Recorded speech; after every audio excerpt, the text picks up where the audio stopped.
Welcome to the Grapevine Wellness Show. I'm your host, Jolyn Armstrong.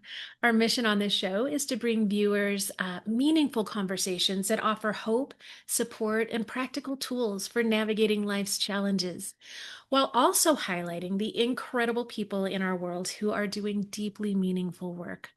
Today's guest is Liz Alley. She's an activist, author, mom, and grandmother who I'm honored to say I've known for, gosh, some years now. We haven't counted recently, but uh, Yeah.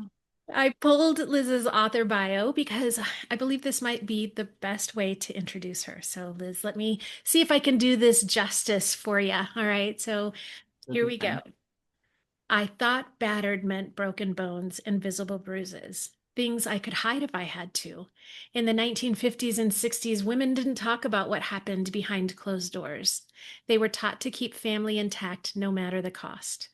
I did all of that and more until survival became a daily act of courage. The road that led me to a women's shelter in 1990 to Big Bear, California, wasn't a straight one. It twisted through hardship as a single mom with 6 children and became the driving force to write this book to help other women, which we'll talk about in a minute. Yeah. This is the story of how I learned to take the wheel and why freedom is worth every mile. Liz, I am so glad you're here. Oh, Welcome to the show. thank you so much for having me. I'm really honored. And in all honesty, this is my very first podcast. Ah, well, I even more honored now. Yes. Yeah, Uh, yeah, this was it's a delight, and I'm just so excited to have you be my first person to interview me. Oh, Yeah, we've been through a bit together, haven't we, my friend? yeah, Yeah. yeah, yeah. So, but today we're talking about the road to Big Bear, a memoir of survival, faith, and forgiveness. That's the title of your book. Yeah. Hmm. And the story that brought you to that. So, for people who may not know you yet, as well as I do, please let's fill us in on the parts of you that may have been left out that I didn't include in your introduction, and tell us a little bit about what the road to Big Bear is about. Sure. No, you did it all. You said it all. The Road to Big Bear tells my story of all the roads I traveled throughout my life and the one that brought me eventually to a battered women's shelter in Big Bear, California. My parents were pretty really eclectic. My dad was a chiropractor and a real free-thinking person ahead of his time back there in the 50s. Mhm. So had to really battle. He had his own battles for sure. And my mom just seemed to be along for the ride. So yeah, but we did a lot. We took a lot of road trips. And he was seeking a place to start his chiropractic business. And we just traveled up and down the coast basically of California. Which was a really fun time for me. I adapted really well to new places, new friends, fortunately, Mhm. and yeah. So that part was really a fun example of all the roads prior to actually taking that highway trip up the mountain to Big Bear. Gotcha. Ah, those early years, fun. Yeah. Yeah, We were just yeah, talking about how moving is fun still for you now, right? yeah, yeah. New things, new There I places. am. Yeah. So the book, though, is described, I think, as a story of survival, faith, and forgiveness. That's part of the title too. Oh. When you look back now, which of those three words feels most central to your Yeah, story? when I saw your question, and I had to think about it, Mhm. um, it's a really good question. You'd think survival would be the most central to my story, Mhm. but much of my surprise, I found it was the forgiveness. It was a forgiveness factor. Mhm. So there was a lot of hardship when I was young and we were moving around. They were really broke. Uh, it wasn't easy. It wasn't easy. But the other thing was I started to learn a lot about patriarchy from my dad. He's Catholic Sicilian, not to stereotype, but and like I said, he was also a very forward thinker. So there was kind of that contradiction with him, which was confusing to me. I bet. Actually, now think about it. Yeah. And so I started to think of my mom as being really weak because he was the boss. He was, the head of the household. And I just decided early on I didn't want to be anything like her. Mm. She had been depressed, I guess, since she was a teenager and had been on antidepressants all her life. He put her down for that too. To me, it was like that was a weakness of hers. He didn't believe in drugs as a chiropractor. Oh, yeah. So that was really hard, but that was kind of part of the grooming, I guess you would call it, Hmm. to wanting to not be like my mom, but wanting to be faithful to my dad. Oh, a lot of confusion there. Sure. Um, but as I started writing my book, and the closer I got to the end, was when I started to realize I started to forgive my mom, for one thing. It took all these years. I mean, I'm writing my book, started in 2019. I don't even know how old I was. In my Doesn't 60s. matter. Yeah, yeah, and I'm finally forgiving my mom as I'm writing my memoir. So Wow. that was really interesting for me. The other thing was with the kid's dad. Um, it's in my book. It's a really unusual turnabout. A lot of victims and survivors don't have the ending that I did, and I don't really want to give that away. But when it was all said and done, I didn't see him as an evil monster anymore. I saw him, I was sad. I felt a lot of compassion for him, but he also was not a threat to me. And I don't want to give that part away. Yeah, yeah, yeah. Yeah. Yeah, but he was no longer a threat to me, which was an amazing thing. I was very fortunate. And I told my therapist how fortunate I was, and he goes, "Fortunate, but you were still abused for 19 years." Yeah, but but yeah, yeah, that's kind of how I think a lot of survivors look at things. We minimize the abuse. course. Of Yeah. course. Well, but also, do you think that forgiveness brings about a lot of that? Like, okay, yeah, you actually don't have control over me anymore. You don't. I part of forgiveness is letting all of that go and I'm moving onward and upward. Is that Hmm. accurate? Hmm. Hmm. Yeah. So Yeah, and I I love think for that. him to be able to see that in me made him not wanting to be a bully, I guess. Mm-hmm. Yeah, Mm-hmm. yeah, Wow. yeah. All right. Oh, I love that. Well, you mentioned earlier your dad kind of well being born in the 50s, right? You're born in 1952, grew up during a time all the cultural shifts that you lived through. No wonder there was a little confusion there, right? Like things were changing. A How did lot for me. Yeah, a lot for me. I think I was always very intuitive and Mhm. just I don't know, empath maybe too. But Mhm. yeah, they were good memories. The 50s were not bad for me. Mhm. It was that time of where everybody was really happy and optimistic. People were buying their cars and their products and becoming consumers because World War II was over. So this was a time of celebration, actually. And especially in California, this is like the golden state, right? Sure. Everybody's seasons, you don't have seasons, you have warm weather all the time. And so, yeah, it was it was a good time for me in the 50s. So then I'm hitting puberty Yeah, those and the teenage years. 60s. Yep, the 60s start evolving and rolling in. And I started to really resonate with that. Um, just all the freedom and independence, Mhm. probably because I'd always been pretty free and independent during the 50s. My dad actually honored that in me, Mhm. ironically. But yeah, so then the 60s started to happen, and I was on board. I was on board. Um, All the I cultural things that were happening then. Yeah, Yeah. yeah. I started to think my parents were just didn't know anything, dumber than dirt, and I started to rebel at school. And in 2 short years, well, I got kicked out of sixth grade, and Oh. then they put me in a Catholic school, and I got kicked out of the Catholic school in eighth grade. So I was a real rebel. Yes. I know. I was quite a rebel. Uh-huh. That But happens. that's yeah, I was just the whole time just emulating the protests and the hippie movement. I wanted to Hmm. be like them. Yeah. Yeah. So thinking about all of that and that the shifts in that time and what was going on in your own personal life, were there moments in your life then that you now see as maybe turning points, warning signs, anything like that? No. No. Actually, No. no. Yeah. Yeah.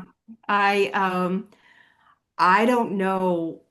I was just oblivious. I was so wrapped up in all of that, in the Mhm. music. The music was great. Oh gosh. And then as I did get older, then it became about the sex, drugs, and rock and roll. And Sure. I don't know if it was because of the drugs dulling my senses. Um, yeah, that's in my book. Yeah. There I, there were a lot of people. I mean, you weren't the only person Mhm. experiencing that kind of culture. There were a lot of people there that didn't wind up in women's shelters, right? That so that it's not necessarily like this leads to that. It's this was your the Right, kind of the beautiful, wild, crazy life you lived. right, And right. there's this. Yeah. Yeah, yeah. So Mhm. the potential warning signs, I didn't really see them Mhm. until before I met my husband. So I'm Mhm. senior year in high school, and I started getting incredibly depressed. Drugs weren't fulfilling me. Alcohol wasn't fulfilling me. The sex, basically, I mean, this is pretty raw, but that wasn't fulfilling me because the only reason I was getting free drugs. Mhm. And Mhm. so it wasn't that I was trying to establish a relationship with anybody. Yeah. Yeah. So when I started getting older, my frontal lobe is, I guess, starting to develop. Developing. I Mhm. realized the trajectory I was on was not a good one. And so I meet my husband on spring break, and several months later, I got pregnant, and I was happy. I Mm. had a purpose. Mm. I had a new life. I'm getting married. It's like life's going to be great, right? Yeah, of course. We all have that kind of ideal, Yeah. right? I was finally happy. So, Yeah. yeah. So then that was, when did you say that? What did you? That was 1970. We got married in Okay. 1971, or married in 70. I Yeah. had my first son in 71. Gotcha. Gotcha. Mhm. Okay. So Mhm. then let's jump forward a little bit. Mhm. It was in the maybe 1990 that you made that decision Mhm. To to leave. leave, right? Yeah. And to go to a women's shelter in Big Bear. What was happening at that point that led you to that decision? Um, well, it was 20 years in the making. Hmm. Yeah, yeah. I knew things weren't right. It started really early when I was pregnant. Okay, right from the But beginning. again, it's 1971. Hmm. There were no laws, there were no shelters we didn't talk about it. You Huh. didn't talk about it because all the focus before that had been on, well, I'll get it. You'll be asking me a question later Uh-huh. and I'll explain more about that. But, I knew that things weren't right, but I Yeah. justified his behavior. We started having kids. We ended up having 6 children. He stressed out, trying to financially support all of us. Hmm. And then he started getting sick, which Mm. I didn't know what was going on there. But the PTSD, it was a Vietnam veteran. So I knew he had a lot of issues, and I just chalked it up to that. You made excuses. Yeah. Yeah. Yeah. Oh, it's because of this. Mhm. And so I'll put up with Mhm. that. Yep. So he finally in 1986 he got deathly ill Mm. and almost died. The internist told me he had a 50-50 chance of survival and they put him on dialysis. Um, so I'll never know. He got hepatitis B. Of course, you can't, who knows how he got it. Could have been Vietnam. Yeah, it was just something that we learned to deal with. Hmm. And I go back to work full time to bring in money and have benefits, health benefits. And he was just very sick. And because of the illness and not working, then the violence got worse. Wow. Uh, a lot of the medications, I think, even really didn't help either. Yeah. Yeah. So Yeah. that was just 1986, 4 years before I finally left. And I'm dealing with the accusations of me being unfaithful, which were not true at the time. And him pulling out the IVs, he'd be in the hospital. He had to go in quite a bit to have his veins cauterized because he would start internal bleeding. And he would pull the IVs out and leave AMA against medical Wow. advice and come home and, yeah, take it out on me. Wow. So, Oh, Liz. yeah, yeah. So that was four Oh, years of that until I finally did make that decision in 1990 to leave. okay. Yeah. All right. Yeah. What a hard time for you. Uh, and your family, I'm sure too. What do you remember about kind of arriving at the shelter for the first time? What was that like? Yeah. That was, I was exhausted. Hmm. There was the night when I finally decided to leave. Well, no, I didn't even decide to leave yet. The night I knew he was probably going to kill me one day. He tried to suffocate me in the middle of the night with a pillow. Somehow I'd found one of those little, pull it down in the bathroom stall if you need help, if you're being, Wow. afraid, Hmm. call this number. Yeah. And I had that for a while before You that found night. it. You found it in a bathroom stall. This Yeah, number, like of all places to find help that you needed so desperately. yeah, yeah, Okay, sorry. yeah. So those Mhm. work. Those do work. You see Yes, them yeah, everywhere. totally. Hmm. Oh, even back in 1990. Yeah. Yeah, so I had that little piece of paper hidden somewhere in my wallet, and the next day I went to a women's support group. Okay. But that's how I finally came to the realization that I actually was a domestic violence victim. But the trip, well, preparing, packing everything I possibly could pack into. I had a little Honda Accord, and I just packed everything that I could, our clothing and things for myself and my three youngest children. So by the time, and then constantly packing things up and then running to the living room window to see if he's going to be coming home unexpectedly or whatever, I just I'd actually called for a civil standby, and an officer never showed up. So yeah, I was Mm. scared to death. So by the time I made it up to the shelter, which was a hour or so drive, I don't remember any of it. I bet you I had don't shut down, remember. huh? Yeah, I The don't terror. remember. Hmm. Wow. Oh, I don't remember the kids talking in the back seat. I don't remember anything. I Wow. was numb. I was numb and I was fleeing. Hmm. So, Hmm. yeah. Well, I'm So, glad you had that autopilot, right? That you got yeah. yourself there, whether or not you remember it. I Yeah. was following somebody. A lady met me from the shelter. She had come down the mountain, and so I followed her, and that was it. I think I just had my eyes on the road, following her, getting away. Gosh. Um, and when I got to the shelter, I just felt relief. Wow. Yeah. Wow. Yeah. So many of us, like, I'm glad shelters exist. I've never Mhm. had to utilize one. Many of us just really assume that they solve the problem, right? Oh, right. Yeah. Right. Tell us your experience and yeah. Yeah. Yeah, harsh reality. Hmm. I'm there. We're dragging our trash bags full of our clothing down the hall and into the bedroom, and here's your assigned bunk beds. And the kids are crying and they want to go back home. And uh, yeah, sorry.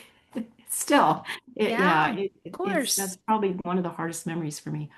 Um, and then the lady who led us up to the shelter came and got me. I left the kids with another lady who was in there, who was wonderful. And it was time to go over all the rules of the house. Mm. Uh, yeah, I had gone. That was pretty shocking because what was normal to me, now I'm in a home with women and I have rules and I have a curfew and I have my day planned for me every hour of the day. It was a stark. reality to my life now. Yeah. uh, I didn't feel free again. I was like, whoa, maybe I should have never left. I actually did think that several times in the Mm-hmm. beginning, in the Mm-hmm. beginning. Mm. After I settled down, got into the program, there were good resources for the moms and the women. We had workbooks and movies about domestic violence and time to rest and time to visit with the other victims, survivors. So it became a routine. It finally did become a routine. But the resources still did not prepare me for living life on the outside Oh, now as yeah. a single mom. And when I finally did get out, I did 3 months, which was the maximum amount of time that I had my welfare would pay for me for the rent. I got a job. I got a house, a rental, and in 3 months to the day, I left. And I got a little furnished house. I'm happy. I Mm-hmm. learned a lot. Like I said, I did learn a lot. There was a Mm-hmm. lot available to the moms and the women. But I kind of went off the deep end because I still didn't really know how to protect myself from other abusers. That it I didn't still teach you. didn't really know how to identify red flags. Yeah. I'm sure things have changed now. Mm. I hope. I hope so. I hope that women are better prepared Yeah. for Yeah. like in life on the outside. Can I ask you, do you think that the structure, all the rules and all of those things, do you think, I mean, in the beginning, it was like, hold on a minute, I left this controlling situation to came to this one, but Yeah. is there, did they serve a purpose? Was there a purpose for Yes. that was helpful, even Yes. though it was like not expected? Well, one thing that became very clear to me was when I was there, where we were a bunch of desperate women Mm, without a clue. We were just scared. yeah. A lot of us we just had a lot of baggage, but Mm, to have the rules in place now, hmm. like they say, kids need boundaries. Sure. They need boundaries to feel safe. And Mm, yeah, after a while, I felt you really knew safe. that. Okay. Mm. All right. It was just that missing piece was, yeah, how do we find Yeah, abusers and this is avoid not them? normal. This is Yeah. normal. But Yeah. what I left was normal to me for 20 years. Uh, but Yeah. So one of the I think most painful parts of your story is that your children couldn't actually stay with you in that shelter though. What was that um, like? no, it was what it was. The Okay, so I have 6 children. Hmm. And the 18-year-old is already out of the house. So I have a 16-year-old and a 13-year-old son. They were not allowed to go with me because they were boys The and they boys were couldn't. 13 and older. Okay. Yeah. So I was able to take my 2 daughters and my youngest son. Gotcha. Okay. Yeah. Oh, Yeah. so now, yeah, tell us But where yeah, those boys went, what happened there? right. So I leave them. My 16-year-old, I actually stayed home from school the morning that I left. Hmm. I think he just wanted to. He knew what had happened before, and I think he was just really worried about me. I'll Hmm. never know really what made him stay home from school. The 13-year-old was at school. So he kind of caught me in the act. He woke up and he saw me, running, putting things in my car. Yeah. And I came back into the house and I told him I'm leaving and I'm taking the 3 little ones with me. Please tell your brother. He goes, I know, Mom. I knew you had to do something. Mm. So yeah, it was just tell your brother when he gets home, and I can't tell you where I'm going because they don't want us to let the men know Yeah, where we are. It's dangerous. And let's see. Yeah, tell your brother. Uh, I lost my train of thought. that's okay. Yeah, so the two boys stayed home with their father. Okay, yeah, Yeah. thank you. Yeah, it's okay. I thought everything would be fine because he was always a good dad. And Uh-huh. you hear this a lot also from a lot of domestic violence survivors. Well, he was a great dad. I stayed because he was a good dad. He was only abusive to me. He didn't hit them. So Mm. I thought everything would be okay. And what I found out after being in the shelter for several weeks, I also wasn't allowed to make phone calls. No, none of the women were because Mm. they could not be trusted Yeah, to call their abuser, want to go back home, right? sure. Same as me, it's like this isn't my normal. Mhm. And it wasn't until I was finally allowed to make a phone call, and I called my parents first, so to let them know I was safe. And by this time, they knew that my oldest son came to see the boys, thinking that their dad was there too, and found them in no food, no dad. Don't know where the dad went. No, don't know where Oh, he went. Electricity had been turned off, and it was in the hundreds in Southern California in this particular town. So they were there with no AC, no food, no dad. oh no. And he took them. He took them, and they went to live with him. Your Um, older son. yeah, my older son. Hmm. That okay, so the shelter, the manager said you can call your son, because I Yeah. told him call your son. I call my son. He's just, where are you? Where are you? Basically, that's all he Yeah. wanted to know. And I said, I can't tell you. Um, but I'm getting out in a couple of months and I will be able to come down and get the boys. Yeah. Mm. Wow. So do you know, so dad just left. Peace out. That Yeah. left them. Yeah. Okay. Oh, that had to be They so hard for you. I don't know. They did all eventually all reconnect, and I'm not sure. I mean, they had to have forgiven him too. They had to go through their own Of grief and course. forgiveness to forgive him Hmm. for leaving them there. But Yeah. they don't talk about it. Mm. Boys, boys, men, Yes, they I don't know. talk. Yep, I have three of my own, and you're right. That's it. So, but Yeah. yeah, this has been kind of their path too, right? Their experience too. They've had, yeah. Mm-hmm. Ah. Yeah. Yeah. So you But stayed in the shelter for 3 months. mm-hmm. After leaving, you were lost a little bit. You were maybe Yeah. floundering, right? I think is how you describe Yes. it. Yeah. What did that look like day to day? What happened there? Um, well, finding myself free for the first time, like I said, I did go pretty crazy. Mm. And being the only parent now, a single mom for Yeah. the first time, 5 kids. Oldest one, he's Mhm. gone. Um, I I was working to support everybody. I wasn't home all the time, working, Yeah. basically. Um, and I started seeing guys, I started dating, and I wasn't very cautious about who I was dating. Mm. Like I said, still not really seeing, not knowing what the red flags are. Sure. But I think I overcompensated a lot too, giving them everything they wanted. I Mm. wasn't setting boundaries. I wasn't laying down the law or setting rules because I felt guilty Yeah. about what happened to them. And so I'm just trying to make up for it, giving in, letting them do whatever. And that didn't go real well. Yeah, Yeah. yeah.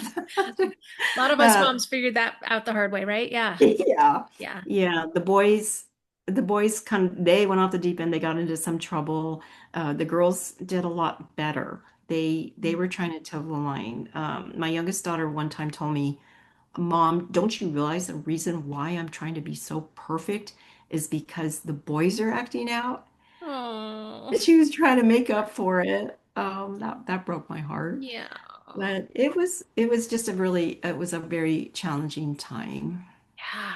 Oh, I can Mm, imagine. Yeah. yeah. What kind of resources at that time for single mothers were there? Were there enough resources? What? Again, heck no. No. Nobody wanted to address domestic violence yet. Mm-mm. How to help survivors. Yeah. It was something that I think I was still kind of sweeping under the rug. I wouldn't dare tell anybody, Yeah.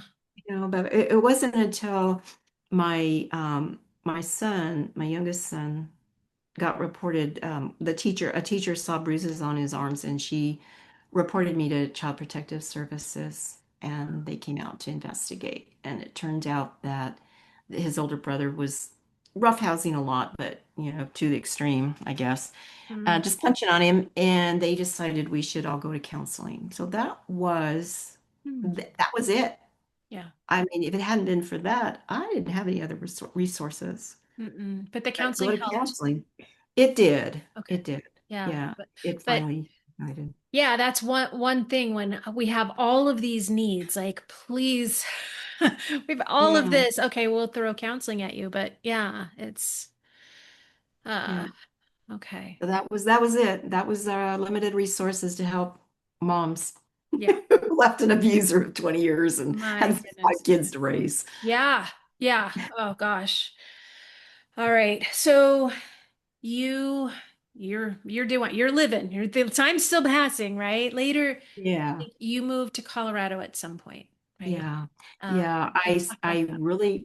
I loved Big Bear, but it started to get very pricey. Hmm. And smog was starting to creep up from the valley, and gangs from Los Angeles were starting to creep up from the valley too. It Oh, wasn't getting to be as safe.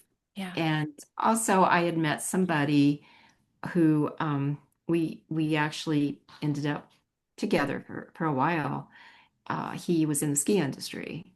And so Colorado's we a place for decided, it. yep, yep. He got a job and we moved to Colorado. Um, Hmm. what was the question? Oh, so life, just Yeah, just tell life. us about moving to Colorado. Yeah. Yeah, yeah. It was a good thing too. I mean, he was a lot like their dad as well. Hmm. He taught them how to fish. He taught them how to ski, how to ride snowmobiles, and he would take them up at night and ride the snowcats while they were cleaning the grooming the trails, Hmm, and fun. so he was a fun dad as well. Hmm. But that was just Yeah.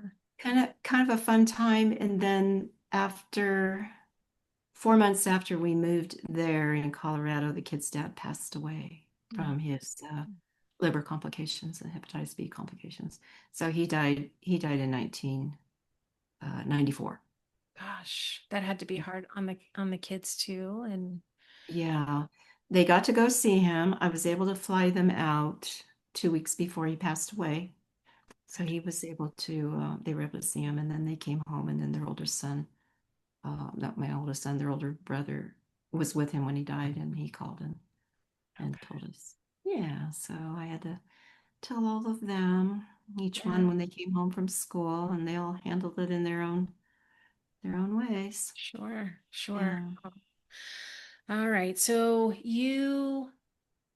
let's talk a little bit more about the book. You originally weren't planning on writing a memoir. You no, were you were thinking about writing a workbook for children and mothers to help through this kind of right, experience. right. Yeah, I just wanted to do a workbook because I really enjoyed the workbooks that they had Hmm. for us, the victims. And I realized, though, after a short time, there wasn't anything really for the kids. They would bring a person in to do crafts with them once a week. They'd bring a counselor in, and they would just have somebody to kind of play with. Hmm. But Babysitting, that was it. basically.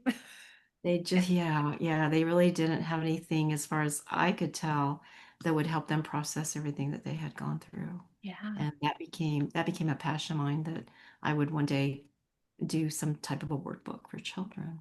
But Yeah. yeah, But that didn't but that didn't happen. The memoir actually came first. Yeah. How did that yeah, how did we make that switch? yeah, the workbook, well, when I got to Colorado, I was able to start college classes. And Mhm. I kept thinking, I'm going to do this workbook, I'm going to be Yeah. this writer and develop a workbook, create a syllabus. I don't know. But then the realization was, I'm not a clinician. I'm not a Hmm. therapist. I'm not a counselor. I really don't have what I need to do something in my mind that would Hmm. really help kids. And so yeah, then I started thinking about writing my book, but that writing a book about this whole story, the whole path. Mhm. And it wasn't until I met my husband, who I have today, who's an amazing guy. We've been together now about 14 years. Aw. Yeah, he's a Midwestern, got that strong work ethic and not a violent bone in his body. Oh, He's very kind. He's oh, very kind. Love the kids. He's seen all the grandbabies be born and all that good. stuff. So Mm. yeah, So but happy for you, Liz. thank you. Yeah. Yeah. So we moved in 2019. COVID hit, and we're newly retired as well. So we are just in our house going, What do we watching, do? Tiger King, like Or everybody didn't we else. all? Yes. Oh, COVID days. Tiger King, yeah, all the series of all the episodes, and oh my Ugh. gosh. But that was when I finally went, I've got time. I have no excuse. I Yep. can write my book. There we Yeah. go. Yeah. So glad that came out of that experience. But Yeah. nice. Okay. So that came first. You wrote that. Man, that's not an easy write. I'm sure digging all of that back up again. That Yeah. can be hard. What's that process like? It was well, I was a smoker at the time. And so I would be I'd be writing well on my computer Uh-huh. and took a lot of classes during this time as well on writing. I took classes from the best, Jerry Jenkins, Bob Mhm. Goff, Don Miller. I was just taking it all in because I was never a writer. Right. And Yeah. yeah, I did essays in college and I did really well, but I wasn't a writer. Hmm. So I just writing away, chapter after chapter after chapter, got about 36 chapters done and found an editor in Springfield, Missouri. And she said, okay, she gave me a price. And she said, just pay half of it, deposit down, and I'll read your manuscript. So I sent it to her. She had it for about a couple of weeks. And then she sent a very nice email back that said all the wonderful things about my book that were good. And then she said, however, Oh no. Oh no, I love the howevers. Right. I'm going to send your deposit back. You're not ready for my services yet. But Mhm. she told me why, which was amazing. Um, she gave me all the tips, what I should do, what I was leaving out. Most of it was my character arc. So Mhm. I didn't really have, anyway, like I said, I wasn't a writer. So, Sure. You yeah, were just recording what your yeah, experience is yeah. without, yeah, yeah, yeah, yeah. So she helped you. So That feedback hard. helped you. Hmm. And it was very emotional because there were times when reliving the memories where I would just become unglued and yeah, yeah, it was really Mhm.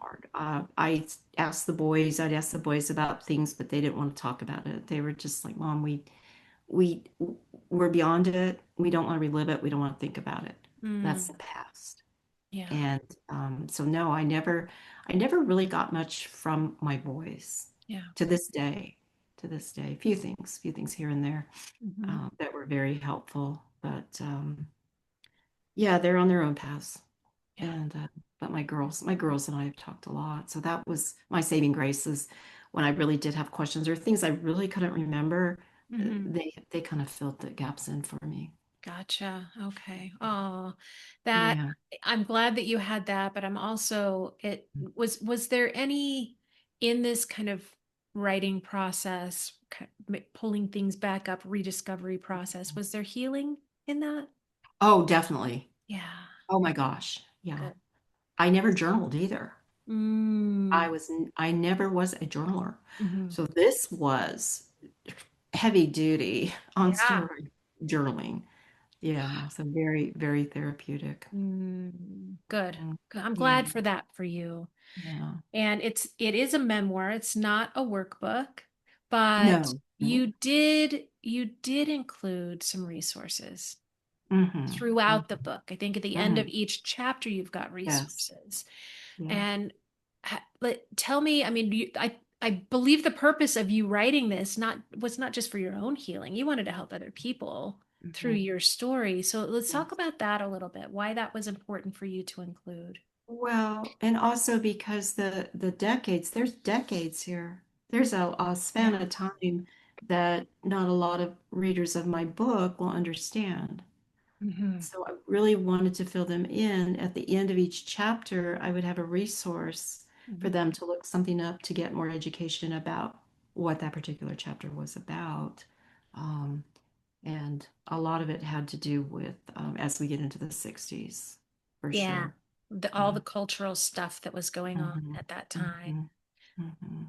Yeah. And I think because especially for you, like that plays a big part in your whole life story, right? Yeah. Right. All those shifts that you lived through and the Mhm. shifts that we're living through now. Oh my goodness. Oh, Yeah. right. Yeah. Yeah, this is even beyond what we're going through now. Ugh. It's a very scary time. Uh, but I mean, looking at what you went through then, you mentioned early in our conversation about kind of the patriarchal nature of your father.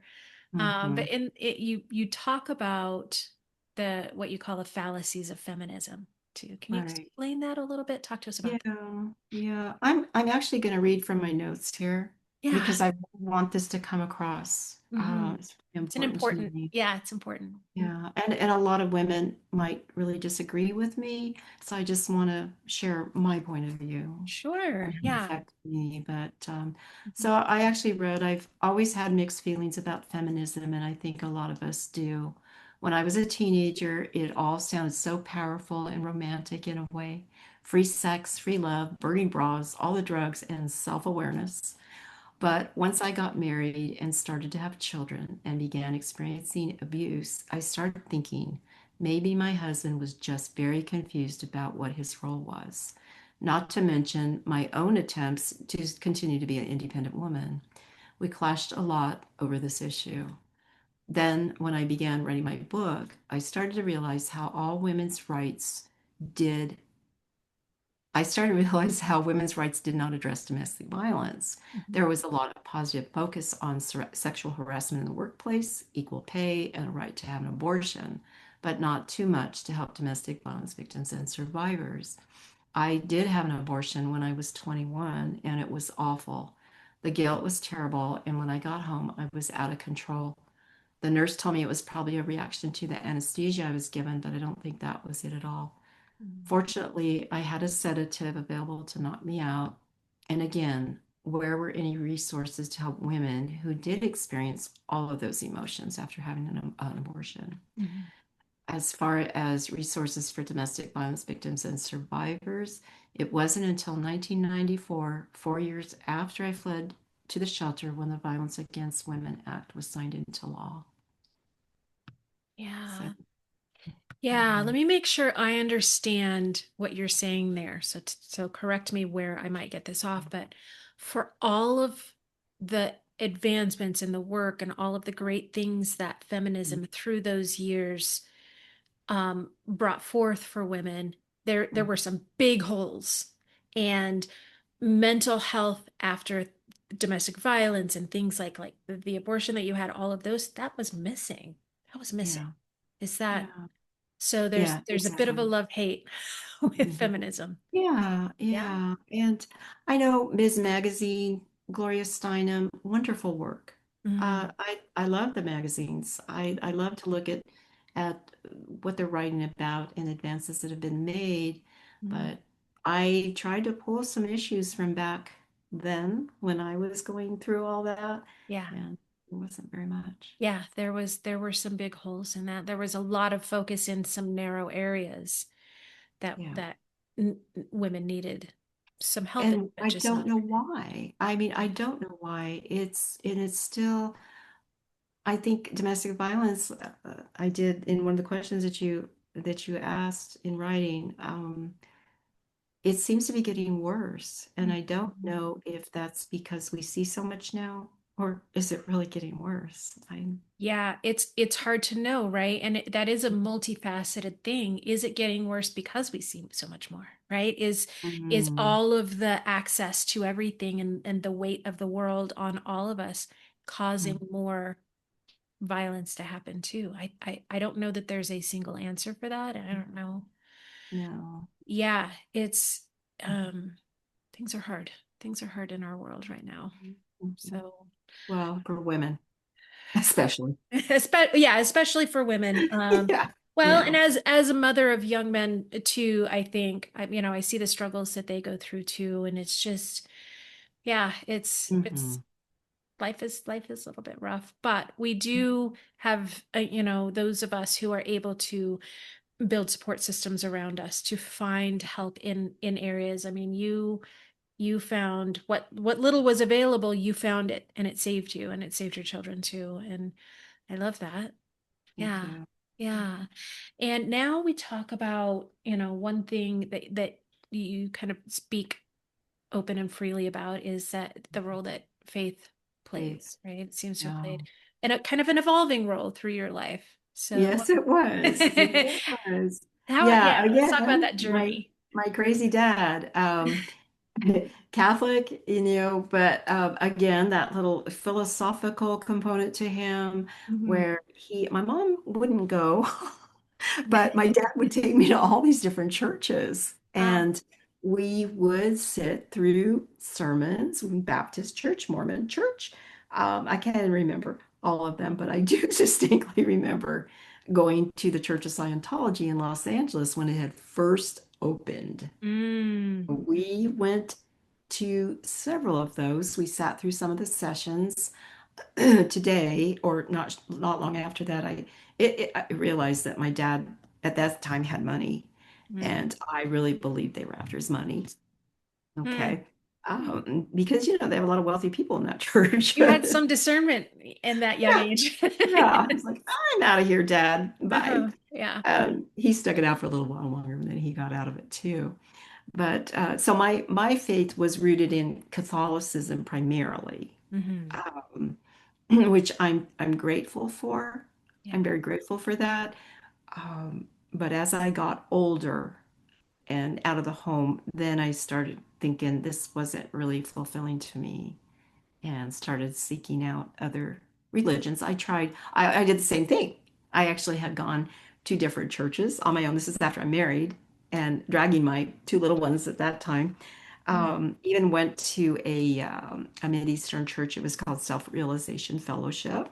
Mhm. And that just it didn't speak to me either. I think because I'm already a victim of domestic violence and I just didn't fit in. Yeah. I Yeah. just didn't with that. Hmm. So that was, yeah, I kept trying to assimilate all this and find an answer Yeah. Yeah. to what I'm going through, to why I'm on the planet, why do I have all these kids, why, whatever, all the questions. All the And questions. Yeah. yeah, and it wasn't until 1975 when I met with some Christians, some non-denominational Christians, young people, Mm. and they just spoke a different message to me, one about a savior, and goodness, I needed a savior. I desperately needed a savior, and I needed somebody um, to love me for who I was with all my faults, all my imperfections, and so that was finally what did resonate with me was Christianity, as far as a born again believer. Because now, okay, this is the 70s. Here's another cool thing.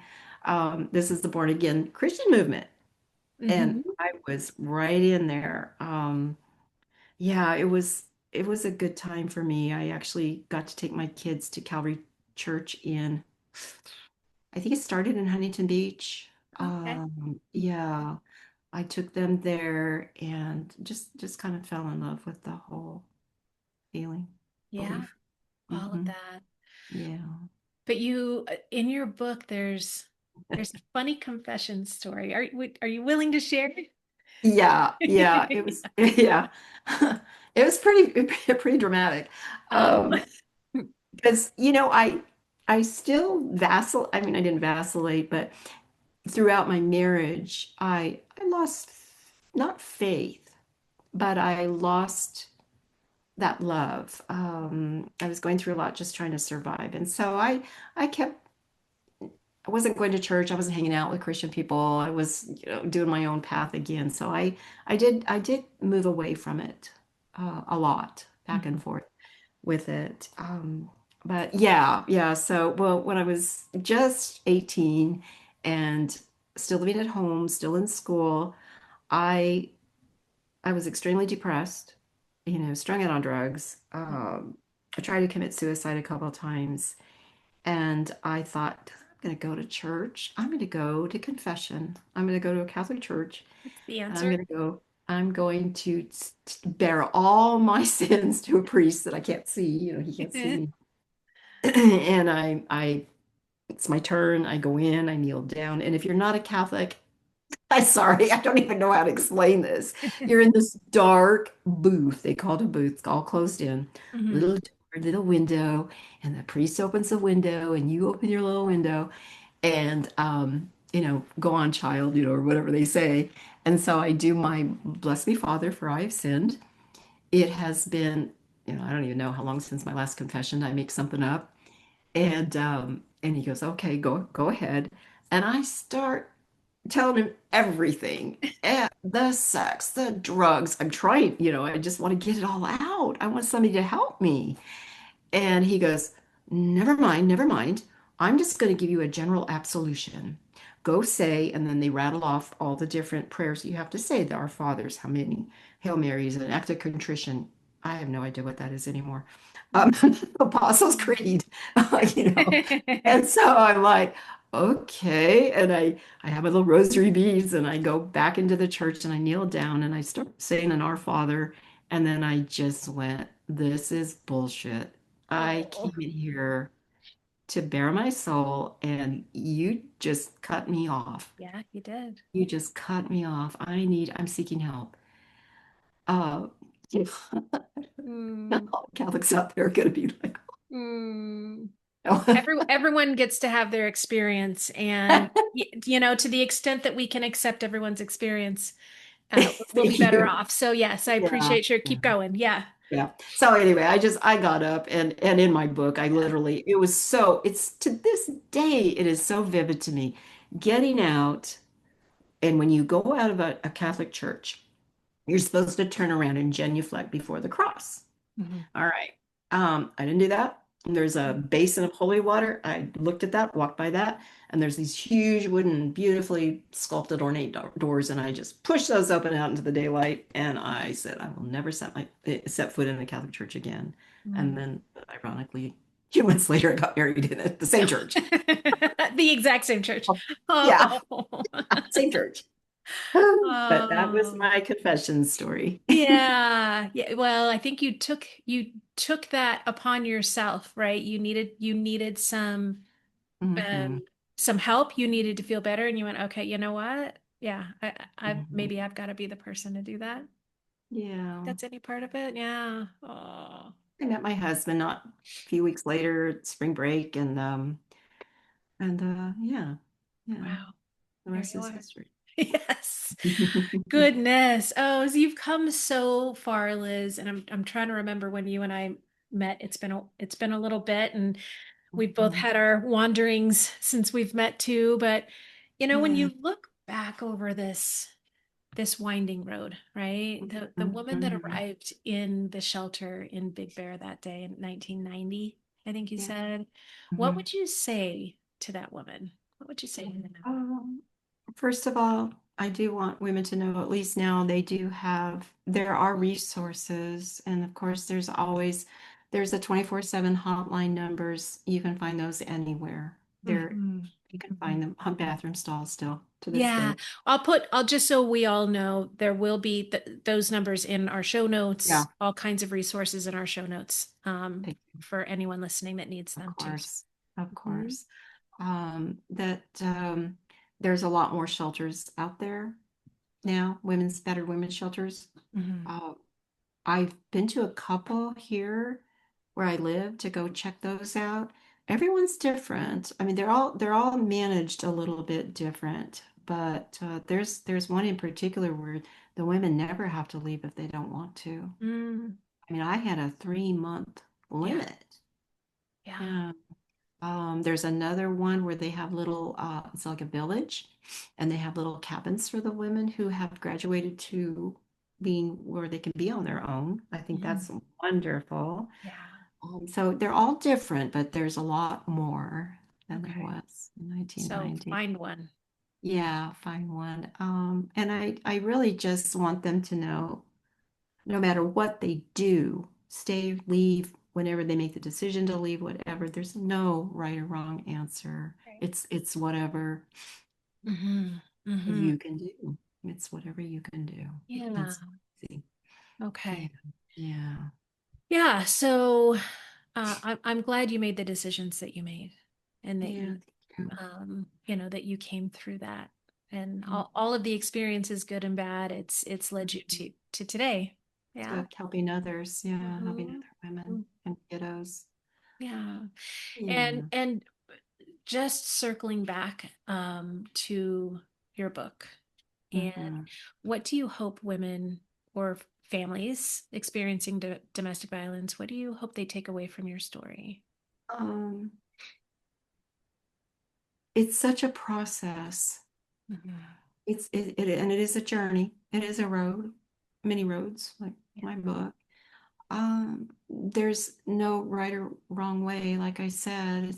And there's no wrong feelings or right feelings. Well, right feelings. I'm gonna say there are right feelings. You know, yes, you yes. know, and you will know when it's time to leave. Mhm. Um, I understand those feelings about being with somebody who you fell in love with, who Yeah, was a wonderful person in many ways. Like I said, he was a good dad, he was funny. Uh, I feel at times that he did his best too, given what he was dealt, the hand sure. he was dealt. Uh, but yeah, you're gonna grieve. You're gonna grieve over the loss of the actual relationship, the loss of things that you had hoped would happen. All those unrealized expectations and dreams are gone. So you're going to grieve. That's And grief. Yeah. yeah. But yeah, just feel like I want all these women to know I've been there. Our experiences are going to be different, Hmm. Hmm. but Okay. I understand. Maybe honor the experience that you're having and know it's yeah. Mhm, Okay. mhm, mhm. Well, why like I mean, I have a personal belief. I'm so happy you wrote your book. I'm so happy Thank it's out you. there. But maybe share with our audience, why do you think stories like yours are so important to tell publicly, not just in small circles, but publicly?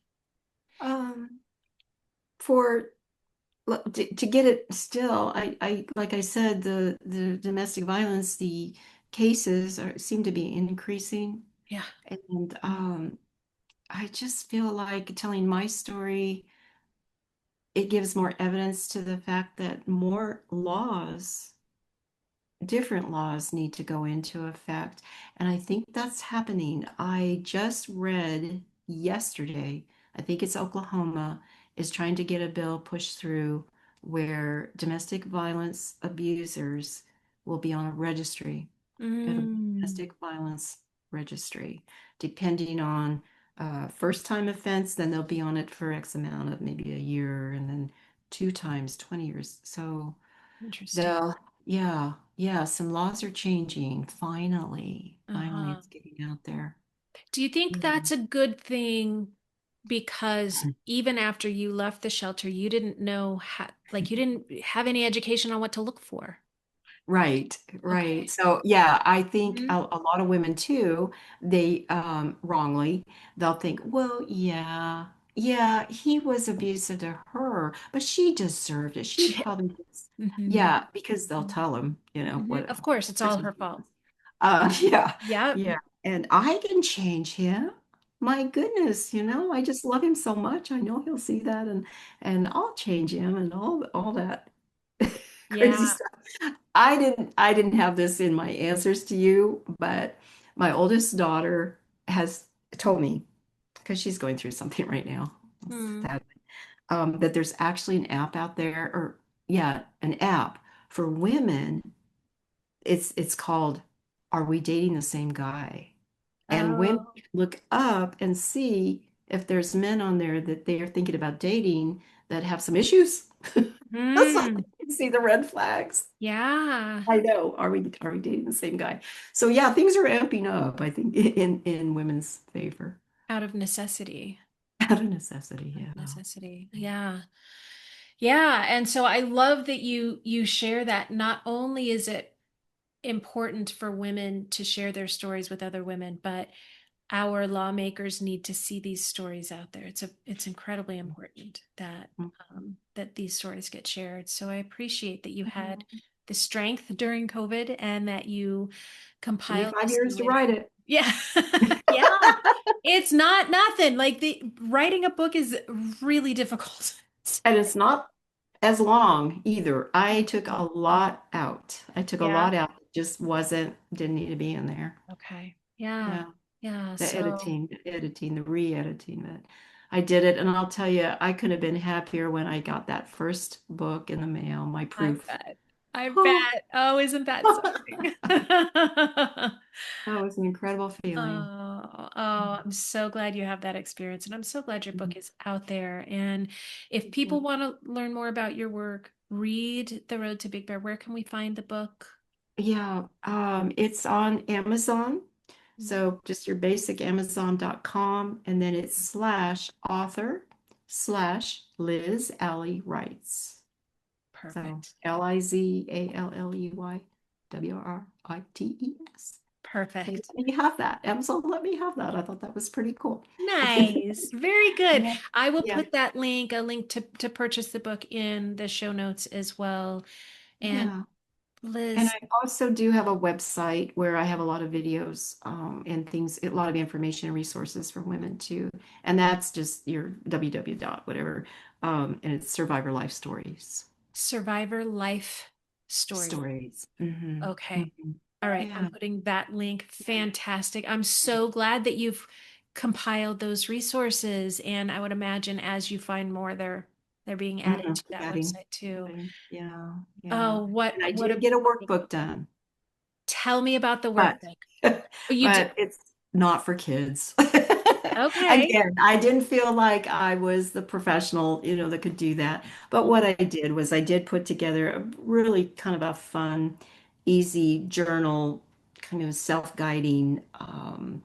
It's called Self Haven, and it's just something for women, for survivors, to kind of help them Nice. avoid those red flags. The thing that you found lacking that you needed, you Yes. created it. You Yeah, created I that for did. women. Oh my gosh, how amazing. Tell me the Yeah. title again. Okay. Yeah, I always forget what it is. It's Safe Haven, which to me again was my shelter, my battered women's shelter in Big Bear, but Mm, Safe Haven, a workbook for healing after domestic violence. beautiful. Where can we get that book? Same, Amazon. Liz Alley Amazon. Writes. Amazon.com, author slash Liz Alley Writes. Yeah. Perfect. Okay. Thank you. How invaluable for women and maybe it's not for kids too, but you know what? You help women, you help their children. Yeah, Yeah. yeah. And It's had you had that, how much better off would all of you have been, right? it's for me. It's for the person I was that I wished I would have had Yeah. when I was in the shelter. Yeah. What a beautiful thing to come out of that. Mm. You didn't have the resources, but dang it, you created it. Created it for those who are coming after you. And it's important. Thank you, Liz. Thank you so much for letting me share. Yeah, yeah. It's such an honor to have you, and I'm excited for your work and the support in this world and all the things. And so, thank you for being here. Sure. You bet. You're welcome. All right. And for those who are watching or listening, thanks for joining us. And I know anyone listening who is in that situation or knows anyone in that situation where their home life isn't safe, please find these resources, the links in the show notes, and this is why we are here today. So, all right. Until next time. Thank you. Bye-bye. Thanks for joining me on this episode of the Grapevine Wellness Show. If you found it helpful, be sure to like and subscribe and share it with someone who might need to hear it. If you're struggling with trauma or grief, anxiety, depression, or if your relationship is struggling, maybe along with some of those things, I want you to know that there is a path forward and you don't have to walk it alone. Visit grapevineinnerwellness.com to learn more about the work that I do and how we can work together. And I'll see you next time.